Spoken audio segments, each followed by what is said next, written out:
बात करेंगे third main topic के आगे एक सब topic examples of transgenic animals, जिसके आगे 3 सब टॉपिक है। ट्रांसजेनिक कैटल, ट्रांसजेनिक माइस और ट्रांसजेनिक रैबिट्स। ट्रांसजेनिक कैटल जो है ये ओनली सक्सेसफुल ट्रांससेक्शन टेक्निक है इन कैटल्स। इसको हम माइक्रो इंजेक्शन ऑफ फर्टिलाइज्ड ओवा भी बोलते हैं, और जिसमें क्या होता है आइदर बी रिकवर्ड सर्जिकली और या फिर इसको ऑब्टेन किया जाता है from ovaries extracted from a slaughtered cows and cultured in vitro.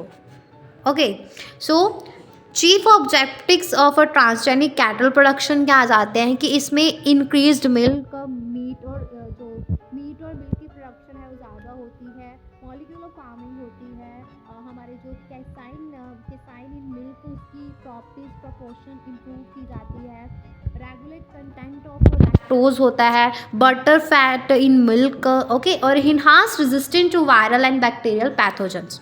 तो नेक्स्ट आता है ट्रांसजेनिक माउस। तो माउस एक मोस्ट प्रेफर्ड मैमल है जिसको हम स्टडी करने के लिए जीन ट्रांसफ़र की due to its many favourable feature, जैसे कि शॉर्ट ईस्टर साइकिल है इसका, गेस्टेशन पीरियड शॉर्ट है, रिलेटिवली शॉर्ट जनरेशन टाइम है, production of a several offspring per pregnancy, तो convenient in vitro fertilisation, successful culture of embryos in vitro at least for a period of time, production and maintenance of ES cell मतलब embryonic stem cell lines, availability of diverse array of genetic stocks. ये सभी की वजह से mouse जो है एक preferred mammal है, मोस्ट प्रेफर्ड मैमल है स्टडी करने के लिए ऑन अ जीन ट्रांसफ़र।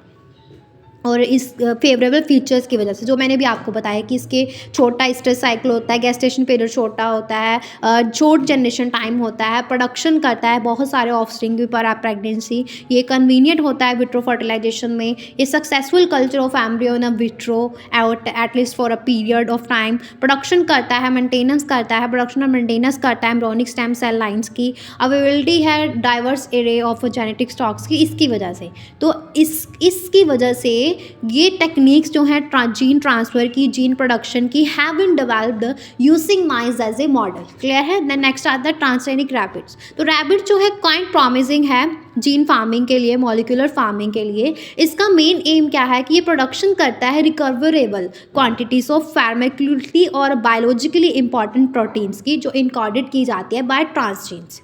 और ह्यूमन जीन्स जो है encoding the human genes encoding valuable proteins have valuable proteins जो सेपरेटली ट्रांसफर्ड की जाती है इनटू रैबिट्स, और ये जो है interleukin, growth hormone, tissue plasminogen activator, alpha 1 antitrypsin सारे हैं। तो यहाँ पे हमारा ये टॉपिक फिनिश होता है।